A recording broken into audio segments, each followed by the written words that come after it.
Before long, a lot of American warriors show up and find the town void since everybody is stowing away inside. The group continues to move, and when they find a dubious man with a bomb, they right away encompass him, taking steps to shoot him on the off chance that he doesn't drop his weapon.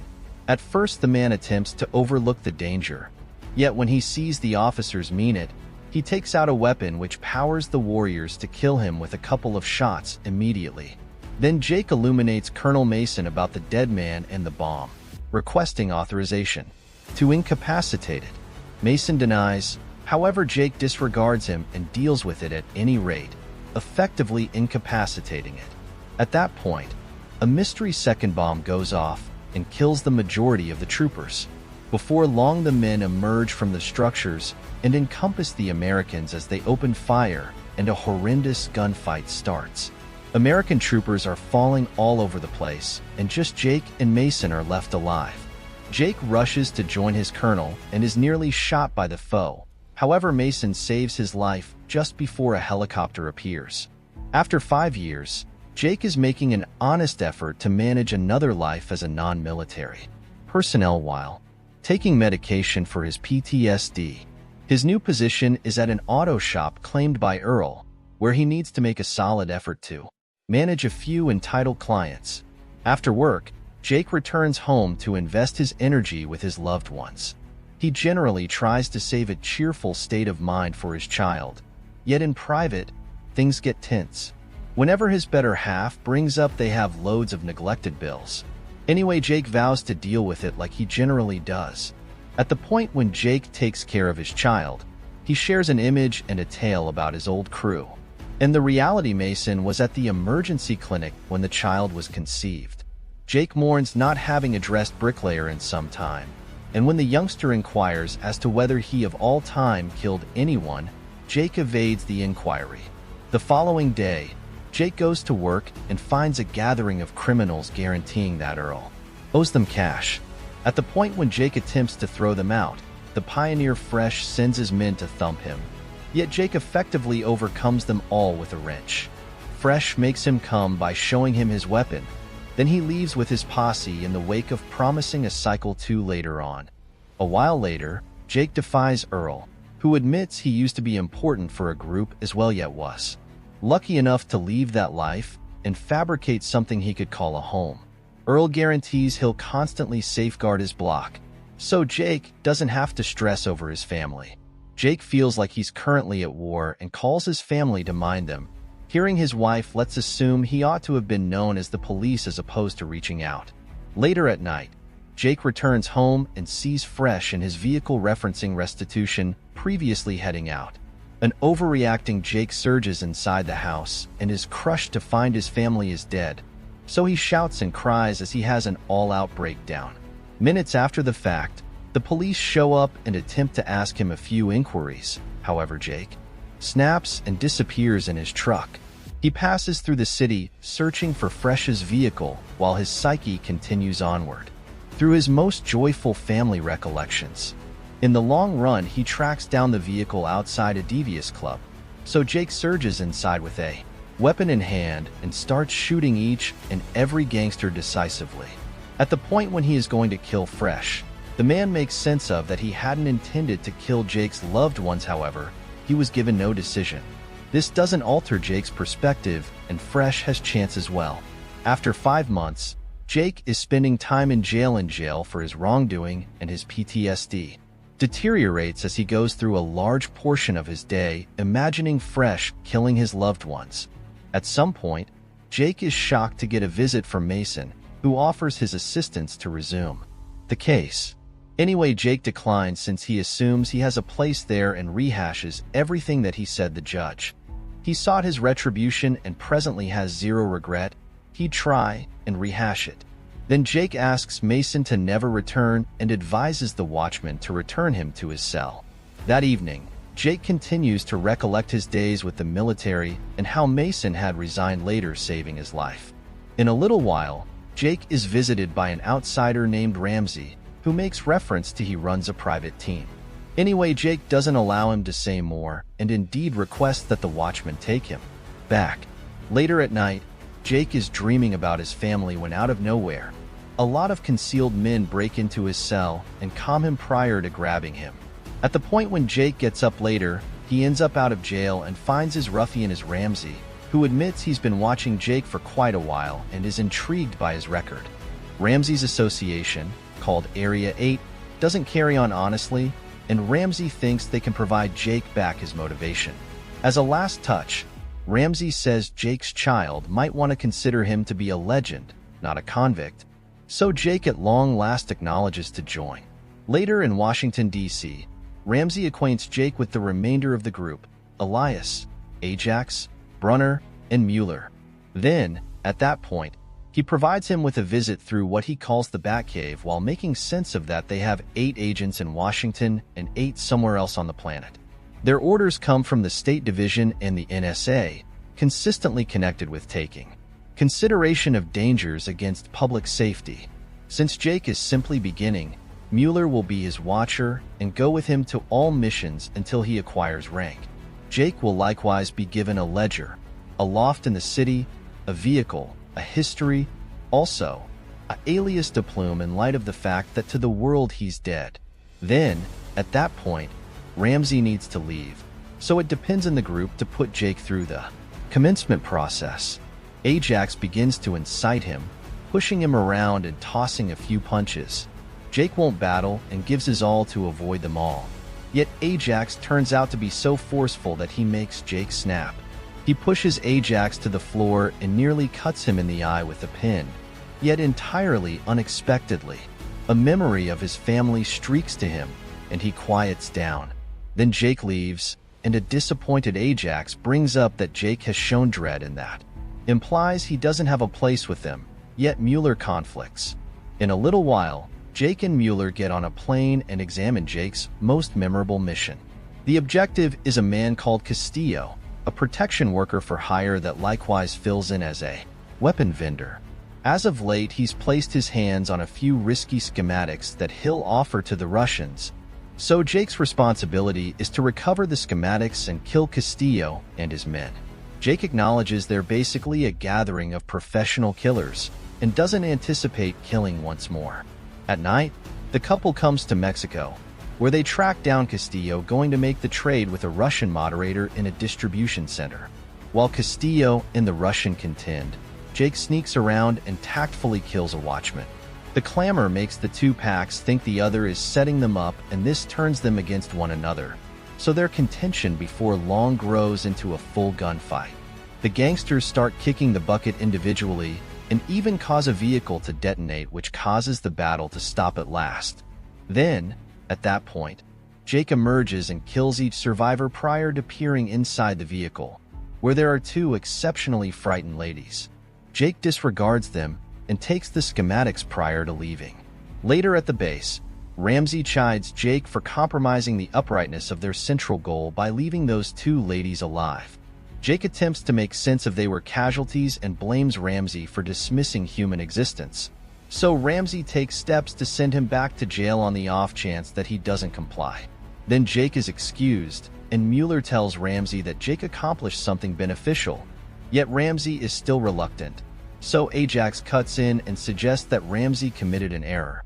Whenever he's let be, Ramsey calls somebody named Locke. The following day in Nevada, hired soldier Locke breaks into an hotel and kills a couple of representatives previously, going into a room where he frightens off the ladies prior to standing up to his casualty. The person realizes Ramsey sent Locke and attempts to pay off him with a gigantic measure of cash. Be that as it may, Locke kills him in any case. A while later, Locke gets away from through the hotel's gambling club. However, the watchmen promptly get dubious. What's more, pursue him. Locke effectively whips each gatekeeper that comes close and starts running, breaking things on the way and taking out the gatekeepers that continue to come. In the end, he takes out his firearm and fires a couple of slugs just to cause alarm in the betting swarm. He likewise kills a watchman prior to heading outside and taking a vehicle to get away. In the interim, Jake moves into the new house and is stunned to track down an edge with a lot of pictures from his time in Afghanistan. This helps him to remember a discussion he had with Mason, during which Jake accused himself for getting him harmed and Mason tried to comfort him.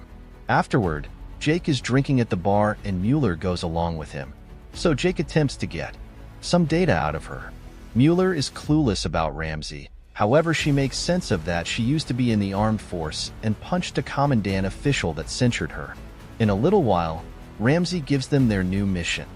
They should recover vault computerized data about a delicate case and kill Congressperson Graham, who is a double-crosser to the nation and has paid many individuals to remain free.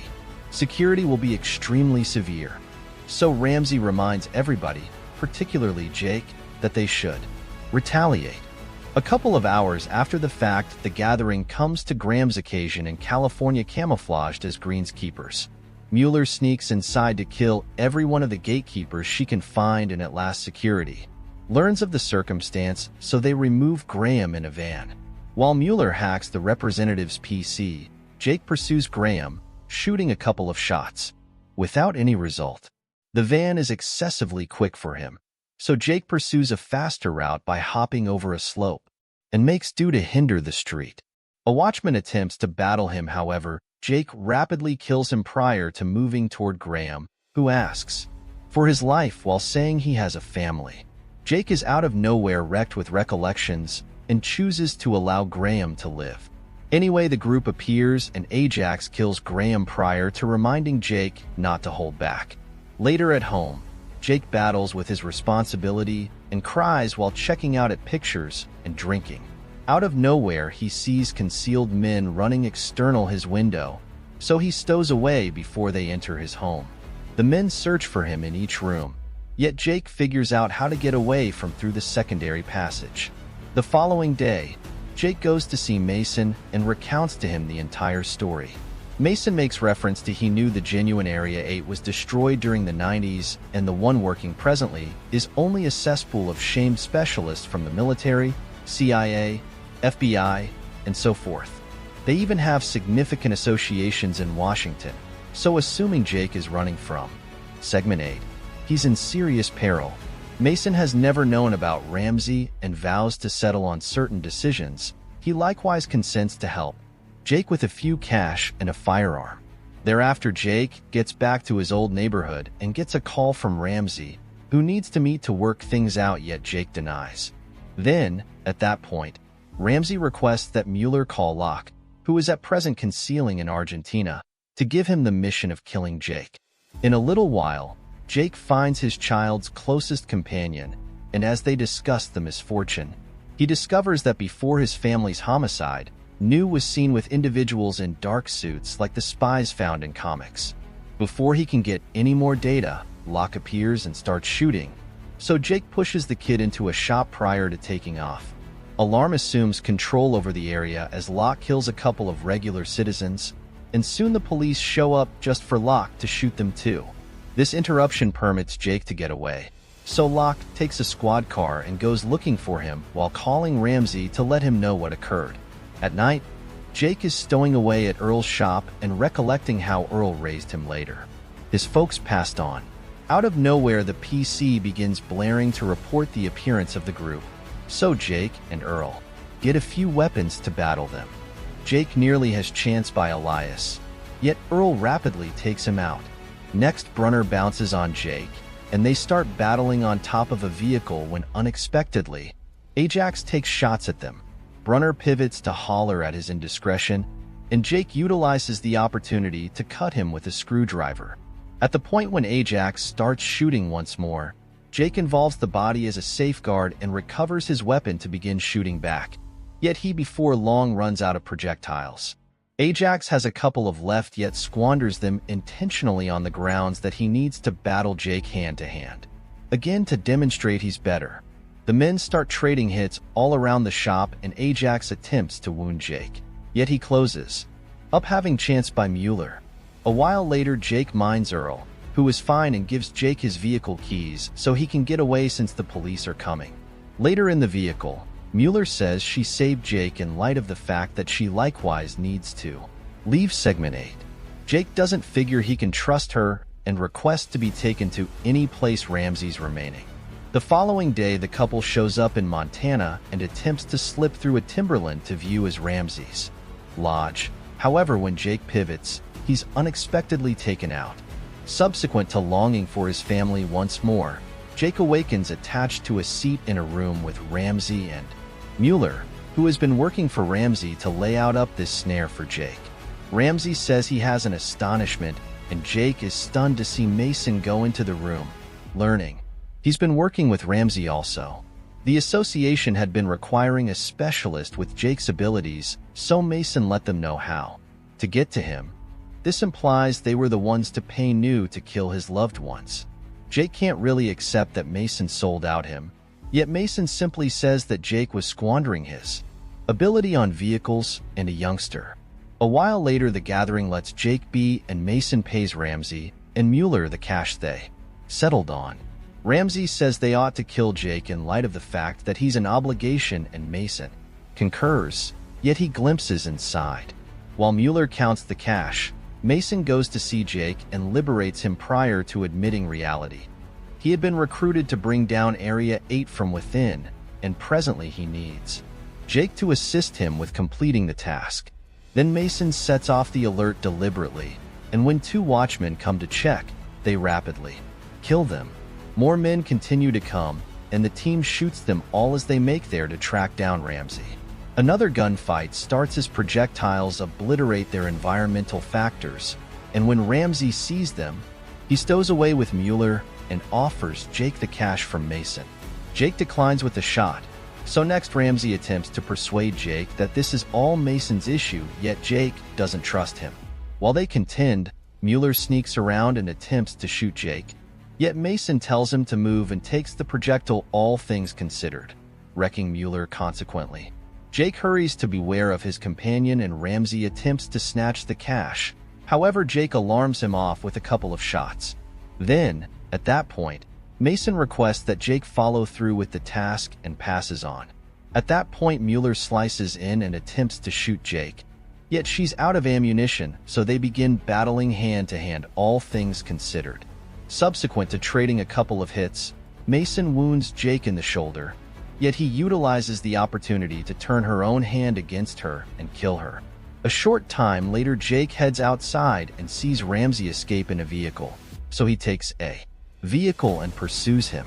The 2 men open fire as they make like insane, and Ramsey gets so diverted that he closes up crashing. Jake strolls over to the disaster area, and when Ramsey affronts him for delaying, Jake at long last kills him. At night, the police carry Jake to meet General Savoy, who Bricklayer was working for. Savoy extends to Jake an employment opportunity and a fresh start in the event that he acknowledges to join his group. However, Jake declines the proposition, saying that he doesn't have anything to battle for. For good measure, Savoy gives him his card in any case. Later, Jake gets back just to find Locke hanging tight for him, since he actually needs to follow through with his task as his standing requests. Before long, a hand-to-hand battle starts, and the 2 men show their astounding battling abilities while involving any item or furniture in the space to go after also. At the point when the battle moves to the kitchen, the 2 of them get a blade and continue to hit each other until Locke tosses Jake on the floor. This permits Jake to recover his firearm, lastly kill Locke. The following morning, Jake sends a voice message to Earl, saying thanks to him for all that and declaring he's leaving. In the interim, Jake is taking a transport and sees a mother having a sweet second with her child. Recollections of his own family flood his brain once more, and Jake calls Savoy to acknowledge his proposition, saying he has something he needs to battle for. Savoy quickly invites him to Segment 9.